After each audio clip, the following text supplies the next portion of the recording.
오늘날 한국어를 적을 때 사용하는 문자를 우리는 한글이라고 부릅니다. 그러나 한글이라는 이름은 세종대왕의 손에 의해 처음 만들어질 때부터 그렇게 불린 것은 아니었습니다. 과거부터 현재까지 한글을 가리키는 여러 가지 이름이 있었습니다. 훈민정음은 1446년에 한글이 최초로 세상에 반포될 때에 한글에 붙여진 공식 이름입니다. 훈민정음 언해본에서는 이를 백성에게 가르치는 바른 말소리라고 풀이하고 있습니다. 글자의 공식 명칭인 만큼 한글을 이용하여 백성들에게 바른 말소리를 가르치겠다는 세종대왕의 의도가 담겨 있다고 할 수 있습니다. 그런데 글자를 만들고 이름은 왜 정음, 즉 소리라고 했을까요? 이것은 한글이 소리를 적는 글자이지만 글자를 통해 표현되는 말소리가 결과적으로 바른 소리에 해당한다는 것으로 해석할 수 있을 듯합니다. 훈민정음이라는 책은 바른 소리를 적는 글자의 사용법을 설명한 글자의 교본인 동시에 그 글자를 통해서 적을 수 있는 바른 말소리의 교본이기도 합니다.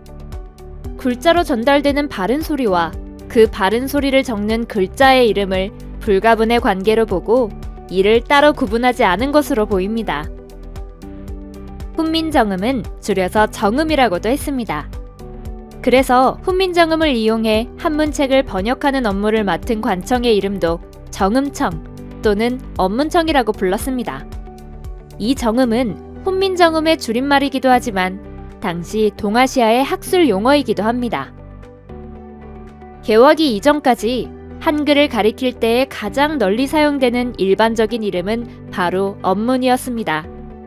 조선 왕조실록에 최초로 기록된 한글 관련 기사에서도 가장 먼저 나타나는 이름은 업문입니다. 이달의 임금이 친히 업문 28자를 지었는데 그 글자가 옛 전자를 모방하고 초성, 중성, 종성으로 나누어 합한 연후에야 글자를 이루었다.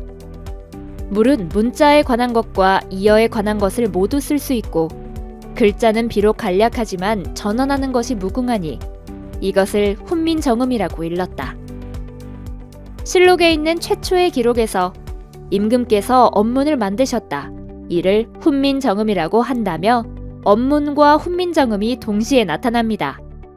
이 뒤에 최만리를 비롯한 집현전 학사들의 상소문, 그리고 집현전 학사들과 세종이 함께 있는 자리에서도 모두 우리 글자를 업문이라고 하지 정음이나 훈민정음이라고 하지 않습니다. 또 앞에서 본 것처럼 훈민정음을 이용해 한문책을 번역하는 업무를 맡은 관청의 이름도 정음청 또는 업문청으로 불렸습니다.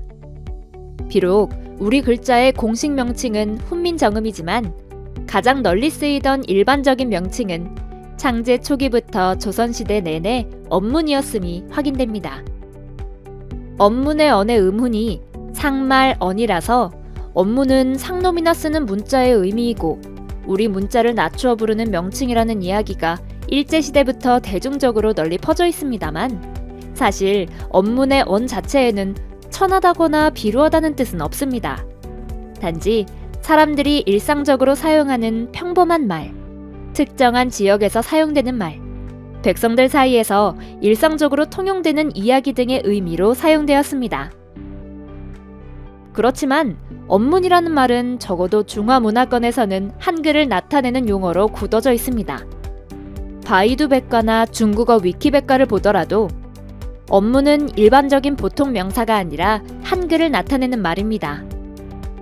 이렇듯 업문이라는 한글의 명칭은 개화기 이전까지 국내외를 포함하여 가장 널리 사용되었습니다. 주로 업문으로 불렸던 한글의 명칭은 개화기에 이르러 국문, 한문, 조선문이라는 새로운 이름으로 다양하게 나타납니다. 가보개혁을 전후하여 공식 문서는 전통적인 표준 문어인 한문과 대비되어 국한 혼용체와 한글 전용을 포함하는 개념으로 국문이 사용되기 시작합니다. 또 이 시기에는 조선을 가리키는 다른 말로 한이 널리 사용되기도 했습니다. 이 한이라는 글자는 조선이라는 나라보다는 주로 민족을 가리키는 맥락에서 사용되었고 대한제국이 성립하는 1897년 이전부터 널리 사용되었습니다. 일본에서는 이미 17세기부터 한글을 한문이라고 불렀던 것이 확인됩니다. 또 이 당시에 출판된 대역사전의 이름인 한불자전, 영한자전, 한영자전 등에서 볼 수 있듯이 한국어를 나타내기 위한 한이라는 글자가 자주 보입니다. 갑오개혁과 대한제국 시기를 거치면서 국내에서는 주로 한글을 국문이라고 불렀지만 제외 한인들 사이에서는 한글을 한문이라고 사용하던 용례들이 확인됩니다. 그러나 1910년 경술국치 이후로 국문이라는 말은 한글이 아니라 일본 글자로 적힌 일본어를 나타내는 말로 변하게 됩니다. 한글이라는 말이 사용되기 시작한 것은 더 이상 한글을 국문이라고 부르지 못하게 된 1910년 이후의 일이라고 할 수 있습니다. 1914년 2월 5일자로 간행된 아이들보이 제6호는 현재까지 확인되는 활자화된 출판물 중에서 한글이라는 말이 등장하는 가장 이른 시기의 자료입니다. 1913년 3월 23일에 주시경 선생을 주축으로 한 한국어 연구자들의 모임인 한글모가 창립총회를 가졌고 이 회의의 내용을 기록한 한글모 죽보기에서 한글이라는 말이 기록된 것이 확인됩니다. 이 한글모 죽보기가 한글이라는 말이 분명하게 기록된 가장 이른 시기의 필사본 자료입니다. 이렇듯 한글이라는 명칭을 누가 처음 사용했느냐에 대해서는 의견이 분분합니다만 1910년대부터 주시경 선생과 그의 제자들의 적극적인 노력에 의해서 한글이라는 이름이 점점 사용이 늘어나고 이후 조선어학회의 활동과 그들의 학회지인 한글에 의해 우리 글의 이름이 한글로 정착됩니다. 그리고 주시경 선생의 제자들은 한글이라는 이름의 보급과 함께 한글의 한에 대해서도 점점 적극적 재해석을 하였습니다.